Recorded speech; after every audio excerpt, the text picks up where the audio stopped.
Welcome to the Q Podcast. Q is about conversation. If we're really concerned about ending poverty, we've got to be more concerned about creating justice. Our cultural products as Christians need to both defy and resonate with the culture. And God's doing amazing things. His church is expanding. His church is growing. It's not what's the purpose of my life, it's what is the purpose that's been assigned. Stay curious, think well, advance good. This is Q.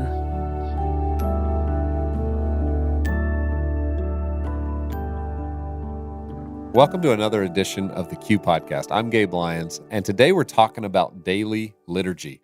If you're not familiar with the term liturgy, essentially we all live on liturgy, but do we ever take time to think about what our liturgy is? How do we practice our day? What are our habits? How do we process our time, and when do we give time to the things that are most important to us? Well, these are some of the conversations we're having with two incredible people, Justin Whitmel Earley and Douglas McKelvey. And this conversation took place at our most recent Q conference, where Paula Ferris sat down with these two gentlemen to have a conversation. Now, let me just tell you a little bit about these two guys, because they're fabulous. Both have written incredible books that I have found to just be so valuable in my life. The first is Justin Whitmel Earley, and he's the creator of something called The Common Rule, which it's a program of habits designed to form us in the love of God and neighbor. He's also a lawyer in Richmond and somebody who's just created many things, everything from being the editor of the Urbanity Project and also a director of Thought and Culture Shapers. He works in the arts, he's married, 4 children, and in this project helps us better define how should we think about our daily life, what is our daily liturgy, what is the common rule. You're going to learn about that. But then the second one is author and a beautiful poet and writer, Douglas McKelvey. And he's authored several books. The one that sits on the coffee table in my home is called Every Moment Holy, New Liturgies for Everyday Life. And what Douglas does in this is he literally creates liturgies, like dozens and dozens of them, for just these ordinary things, such as a liturgy for making morning coffee, or a liturgy for changing the diaper of your baby, or a liturgy for beekeeping, okay? So liturgy's about things, so prayers that you would pray in certain moments of your life that otherwise you might not think of as deeply spiritual. And what he does is he essentially builds off the theology that everything we do is connected to our spirituality, to God, to what he's designed for us to do and how to function. And by inviting these prayers into these moments, it can be beautiful. So I use his liturgy book a lot when we're hosting gatherings or when I have my family sitting around the table. We'll read these liturgies and these prayers together. It's been really meaningful to us. But I want you to hear them talk about this. And so you're going to get to hear a wonderful conversation about how these two men have helped so many of us start to think about our daily life, living on purpose, and how we can incorporate prayer and a mindfulness into the way we live as Christians in this culture. I feel like Oprah. Take a seat at the couch, gentlemen. Doug, let me start with you. You told me backstage that liturgy has been part of the church since the very beginning. But why does liturgy matter, and what is liturgy? Well, there's the specific sense of the meaning of the word liturgy that has to do with the structure and content of church services or prayers. But in a more general sense, there's a meaning of the word liturgy that is the work of the people. And in that sense, liturgy can mean any of the practices, any of the rituals, the actions that we repeat often enough that they become part of our life rhythm. And those life rhythms have the power to shape or to misshape our hearts, our theologies, our families, our churches, our communities. Mm-hmm. So that's why liturgy is so important, is because of the shaping power. Right, its ability to shape. And Justin, for you just wrote this book that's out. It's called The Common Rule, Habits of Purpose for an Age of Distraction. What does liturgy have to do with this? And talk about your own journey and how it really took crashing in order to find your real purpose in this book. I wrote this book because I fell apart. So I used to be a missionary in China, and then I felt the Lord call me to come be a missionary within lawyering. So I went back to the States and did law school with all the passion of a person on a calling. Little did I know I had walked into a liturgical formation machine called law school and lawyering. And so while the the house of my life was decorated with this Christian content of calling, the architecture of my habits, of my liturgical habits, just like everybody else's. All the incessant busyness, the technological addictions, always adding more. And unsurprisingly, I crashed. I actually started experiencing panic attacks and anxiety so bad that I became someone who either had to take medication or drink to fall asleep. And so I was left with this really sticky question. How did the missionary become converted to the nervous medicating lawyer?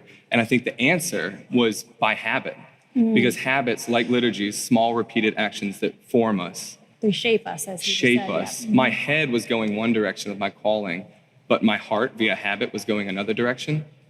And so the common rule is a set of 4 daily and 4 weekly habits to try to wake us up to the idea that this liturgical formation is going on all the time, and then propose some practical guidance of here's how we could shape a day to become lovers of God and neighbor instead. Right. For those of us that are listening in the audience, why do you think it's so important to implement liturgy into our own personal lives, into our churches as well, Justin? Well, it's important because we already have it. We are all living according to a regimented program of liturgical habits. Just most of us have no idea what they are, but they are forming enormous parts of who we are becoming, our mental health and our spiritual walk. So, for example, one of the daily habits of the common rule, scripture before phone, is trying to disrupt this liturgical patterns of our morning where we look for love or justification in our work emails or social media, and instead guide us to find love in the right place. And so it's important for us to wake up to the ways we're being formed and then run in the direction of being formed in love of God and neighbor. Mm-hmm. Back to you, Doug. So this book, Every Moment Holy, you just read a liturgy to everyone a moment ago, but you have liturgies for gardening. You have liturgies for the first cup of coffee in the morning. You have liturgies for changing diapers. I particularly like that one. Justin, who has 4 young boys, has gone to. How challenging. I want to read this liturgy for changing diapers. Heavenly Father, in such menial moments as this, the changing of a diaper, I would remember this truth. My unseen labors are not lost, for it is these repeated acts of small sacrifice that, like bright ragged patches, are slowly being sewn into a quilt of loving kindness that swaddles this child. If we could only be so zen when we change diapers. Why do we need a liturgy for some of those menial things that we do, changing diapers, the cup of coffee, gardening?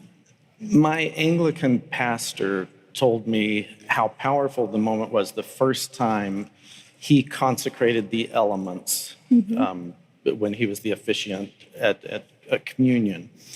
And he said it was because this is not saying that this bread and this wine is any holier than any other bread or any other wine, but it's a lifting up of these elements to say this is what one day, this is how we will see all bread and all wine in this context of our relationship to God and his movement and his presence in every moment. And I think that liturgy plays that kind of role for us because we know theoretically that God is always present and he's with us in every moment and at every time. But sometimes we're what's been called practical atheists in the way we actually live moment to moment and in the way we so easily lose or fail to cultivate that kind of awareness of what that means, that God is actually present with us, that his love does surround us.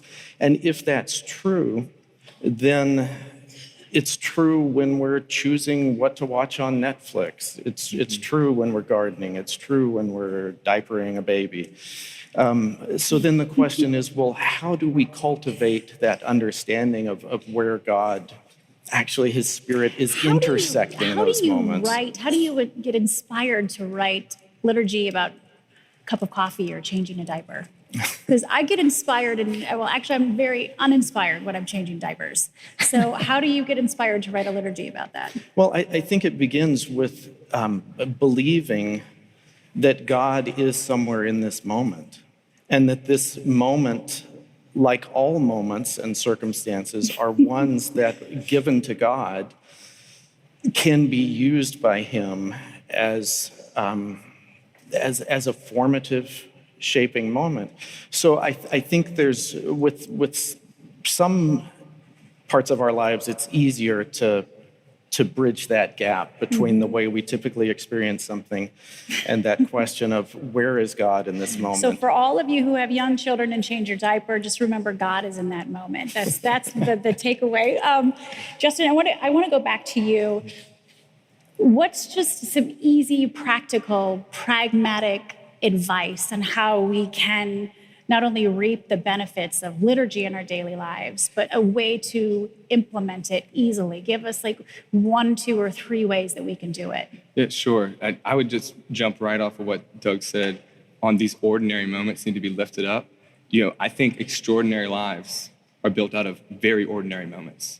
And so a lot of the habits that I write about in the Common Rule, some easy steps, are things like cultivating the daily habit of turning your phone off for an hour each day, to resist the omnipresence temptation of the phone and just be present in a very regular and ordinary way. That's the love of neighbor right there. Or, an ordinary but ancient habit of Sabbath is to take a day off and resist this culture of incessant busyness and pause. None of these things are extraordinary in and of them by themselves, but I think when we cultivate a life of habits that become liturgies that form us, these create beautiful, extraordinary lives out of ordinary, mundane moments. Yeah, these extraordinary moments come from those ordinary moments that we have, and we all have them.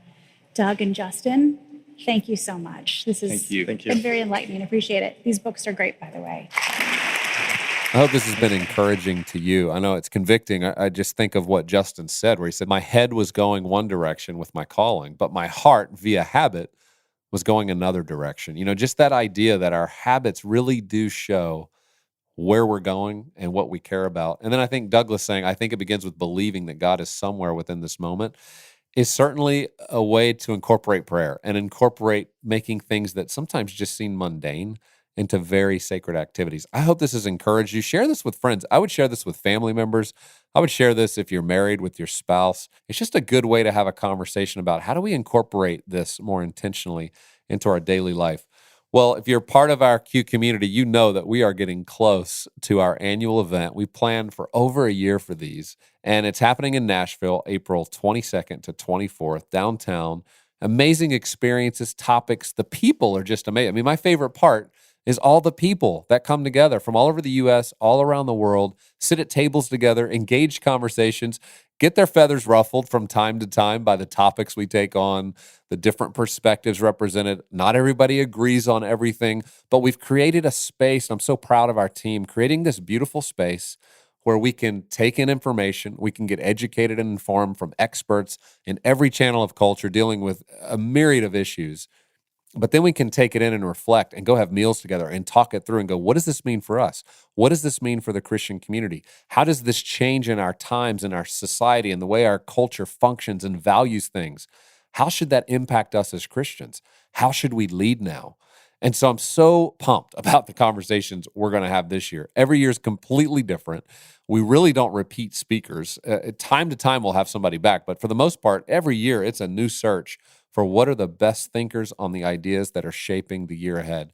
And so I want to invite you, if you haven't made the decision to come together. I know a lot of people are dealing with travel thoughts related to coronavirus. There's a desire to make sure we're safe. We're creating that kind of an environment, and we're working with the authorities here in Nashville to create a beautiful space, clean, safe, a great environment where you can come together with others and engage these ideas, build friendships, and continue forward this year as we try to lead the way forward during confusing times. So I hope you'll join, learn more, buy your tickets today at qideas.org/2020.